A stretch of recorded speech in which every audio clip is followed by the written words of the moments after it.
भीषण आगीत अडीच एकर मका जळून खाक, शॉर्ट सर्किटचा संशय, शेतकऱ्यांचे लाखोचे नुकसान. बुलढाणा जिल्ह्यातील जळगाव जामोद शहरालगत असलेल्या ततारपूर शेत शिवारात एक भीषण आग लागल्याची घटना समोर आली आहे.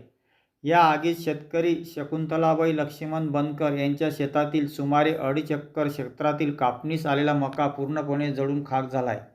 ही घटना 28 मार्च रोजी दुपारी 1 वाजेच्या सुमारास घडल्याची माहिती मिळत आहे.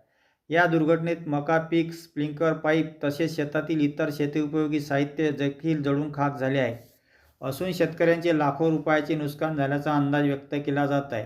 दरम्यान शेतातील विद्युत खांबावरील तार सैल झाल्यामुळे वाऱ्याच्या संघर्षणातून शॉर्ट सर्किट होऊन आग लागल्याचा आरोप शेतकरी पुत्र श्याम तायडे यांनी केला आहे. या प्रकरणी महसूल विभागाकडून पंचनामा करण्यात येत असून घटनेची पुढील चौकशी सुरू आहे. दरम्यान संबंधित शेतकऱ्यांना तात्काळ आर्थिक मदत मिळावी अशी मागणी परिसरातील शेतकऱ्यांकडून व्यक्त करण्यात येत आहे.